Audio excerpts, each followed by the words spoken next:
Mon banquier m'a volé 40 000 euros. Et pour ça, il n'a même pas eu à me menacer avec un flingue, il ne m'a pas demandé d'aider un prince saoudien pour débloquer ses comptes bloqués, il ne m'a même pas fait croire que Brad Pitt avait besoin d'une opération du cœur en urgence, non. Il a fait quelque chose de beaucoup plus simple, il m'a traité comme n'importe lequel de ses clients. Et il a profité de mon inculture financière. Résultat, mon argent a fondu plus vite que le budget de l'État et c'était parfaitement légal. Je vous raconte les détails de ce casse du siècle et surtout comment faire pour que cela ne vous arrive jamais dans un instant.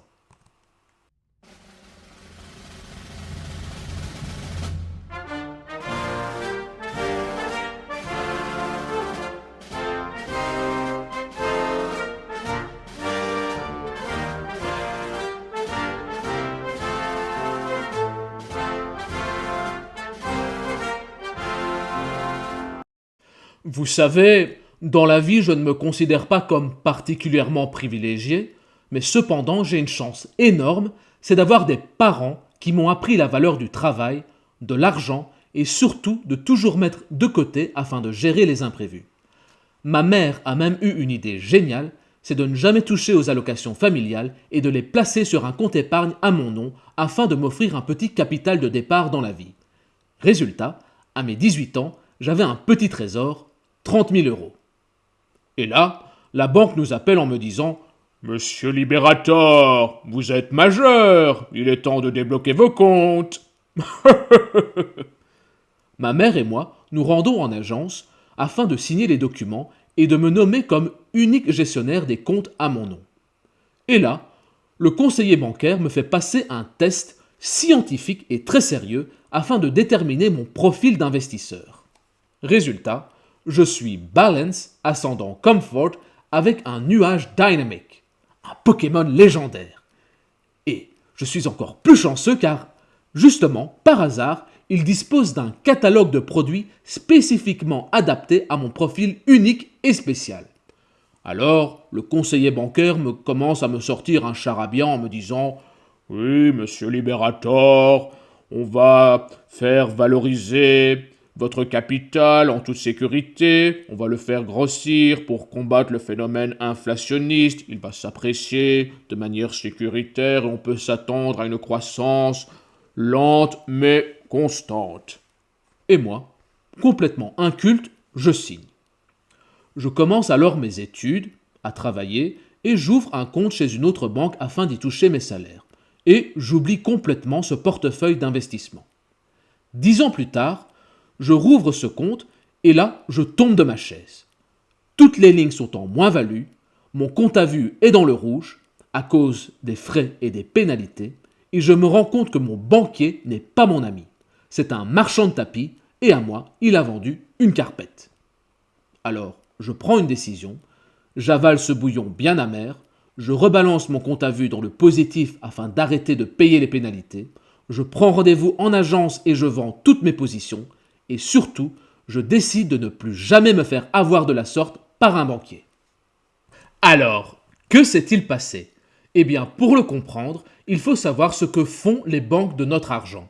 Les banques collectent les dépôts, notamment les dépôts à vue, gèrent les moyens de paiement du public et accordent des crédits aux entreprises et aux particuliers. C'est par l'octroi de ces crédits que la banque réalise la majeure partie de ses créations monétaires.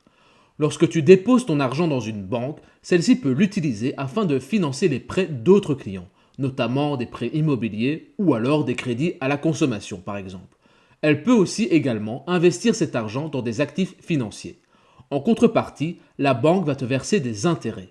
Malheureusement, en Belgique, les taux d'intérêt flirtent avec le zéro puisqu'ils sont généralement autour de 0,1%, ce qui y est bien loin d'égaler l'inflation qui en moyenne vaut de 2 à 3% par an. Afin de combattre l'inflation, la banque peut vous proposer l'un de ses très nombreux produits maison. Le problème, c'est qu'il présente de nombreux défauts. Notamment, l'un des défauts principaux, c'est que ces fonds doivent respecter toute une série de normes afin de garantir un minimum de sécurité. Typiquement, les normes vont obliger les fonds à investir une part significative dans des obligations d'État. Et quand on sait par qui et comment l'État est géré, on se rend vite compte que ces obligations ont autant de valeur que le CV d'un électeur PTB. Ensuite, et c'est là l'un des pires aspects, c'est que ces fonds sont adossés à des frais de gestion très élevés. Typiquement, en Belgique, les frais de gestion tournent autour de 1 à 2,5%. Alors, quand on entend 2%, on peut se dire que ce n'est pas très élevé. En effet, la gauche aime nous répéter du matin au soir qu'il faut taxer les riches parce que les riches payent très peu d'impôts. Ils ne payent que 5 à 10% d'impôts. C'est honteux par rapport à la classe moyenne. Mais quand on a un QI à 3 chiffres, on se rend très vite compte que 5 à 10% de milliards d'euros, cela représente en un an bien plus d'impôts que ne paieront en une vie l'ensemble de nos politocars communistes. Eh bien, c'est pareil pour les frais de gestion de nos fonds. 2% de 30 000 euros, ça représente 600 euros. Sur 10 ans, ça nous donne 6 000 euros de frais de gestion. Sans compter, bien entendu, l'inflation et les moins-values. Ensuite, et là aussi c'est très grave, c'est que la plupart de ces fonds sous-performent l'indice qu'ils sont censés suivre. En effet, une étude du S&P Global montre que 90% des gestionnaires actifs de fonds sous-performent le marché. Et cela est dû, notamment, au fait que les fonds s'adossent à des frais de gestion élevés, ça je l'ai déjà dit, mais aussi que la composition des fonds peut être relativement bancale. En effet, on peut avoir une mauvaise diversification géographique et sectorielle.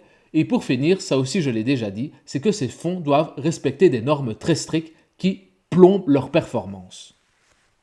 À la place, si j'avais simplement investi mes 30 000 euros dans un ETF classique Monde, que j'avais attendu la même période, c'est-à-dire 10 ans, et que je compte une performance moyenne annuelle de 8%, ce qui est inférieur à la réalité, eh bien je serais sorti avec 64 000 euros.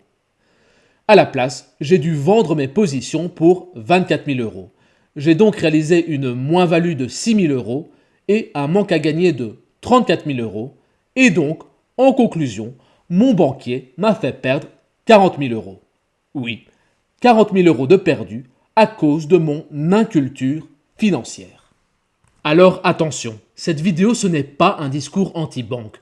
Une banque, ça reste utile, notamment pour le versement des salaires, ça reste utile pour se constituer une épargne de sécurité, afin de gérer les imprévus, et ça peut même parfois être utile pour ouvrir un compte titre, mais à condition de construire soi-même son portefeuille. Alors oui, les frais de gestion seront bien plus élevés qu'avec un courtier en ligne, mais la contrepartie c'est la tranquillité d'esprit. En effet, la banque va gérer toutes les déclarations fiscales et le paiement de toutes les taxes dues. Si tu préfères éviter les frais de transaction très élevés, tu peux passer par un courtier en ligne. Le mien s'appelle DeGiro. Il offre des frais de transaction très bon marché, typiquement 1 euro par transaction. Si ça t'intéresse, tu peux passer par le lien en description et profiter d'une offre de bienvenue qui va t'offrir les 100 premiers euros de frais de courtage. Voilà, la vidéo touche à sa fin. La morale de l'histoire, c'est que la seule personne capable de gérer tes investissements, c'est toi. Le banquier n'est pas ton ami. Le banquier n'est qu'un vendeur qui te vend un produit qui profite à lui et à sa banque. Que tu performes ou pas, lui, il continuera de toucher ses frais de gestion.